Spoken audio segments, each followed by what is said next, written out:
যুদ্ধবিরতি না হওয়ার বিষয়ে বাইডেনকে দায়ী করল হামাস। হামাস তাদের হাতে থাকা জিম্মিদের মুক্তি দিলে আগামীকালই যুদ্ধবিরতি কার্যকর করা সম্ভব বলে মন্তব্য করেছেন মার্কিন প্রেসিডেন্ট জো বাইডেন। মার্কিন প্রেসিডেন্ট জো বাইডেনের করা এই মন্তব্যের সমালোচনা করে ফিলিস্তিনি স্বাধীনতাকামী সংগঠন হামাস বলেছে, এই মন্তব্য যুদ্ধবিরতির আলোচনায় অগ্রগতি পিছিয়ে দিয়েছে।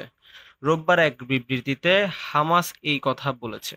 যুক্তরাষ্ট্রের প্রেসিডেন্ট জো বাইডেন বলেছে, কালই যুদ্ধবিরতি বাস্তবায়ন করা সম্ভব, তবে এই লক্ষ্যে তিনি শর্তের বোঝা চাপিয়েছেন ফিলিস্তিনি স্বাধীনতাকামী গোষ্ঠী হামাসের উপরই। গত শনিবার যুক্তরাষ্ট্রের ওয়াশিংটন অঙ্গরাজ্যের সিয়াটলে এক তহবিল সংগ্রহ অনুষ্ঠানে তিনি এ কথা বলেন। এর আগে বাইডেন নিশ্চিত করেন তার দেশ রাফা অভিযানের জন্য ইসরায়েলকে কোনো প্রকার অস্ত্র দেবে না।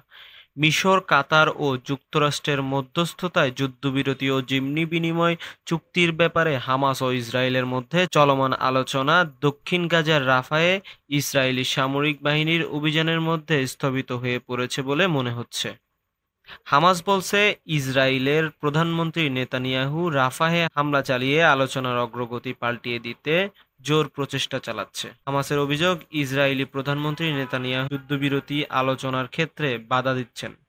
নেতানিয়াহু গাজায় দক্ষিণাঞ্চলীয় শহর রাফায় হামলা চালানোর বিষয়টি আড়াল করতে আলোচনাকে ঢাল হিসেবে ব্যবহার করছেন। এদিকে গাজায় হামাসের হাতে জিম্মি ৫ জন মার্কিন নাগরিকের পরিবার গত শুক্রবার দেশটির জাতীয় নিরাপত্তা উপদেষ্টা জ্যাক সুলিভান ও মধ্যপ্রাচ্যীয় সমন্বয়কারী ব্রেট ম্যাকগার্কের সঙ্গে দেখা করেছেন।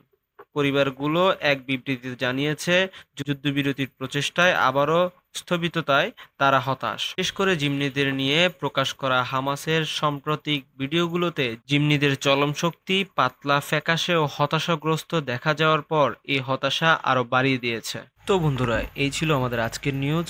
নতুন নতুন নিউজ পেতে আমাদের চ্যানেলটি এখনই সাবস্ক্রাইব করুন এবং পাশে থাকা বেল আইকনটি ক্লিক করে দিন। ধন্যবাদ।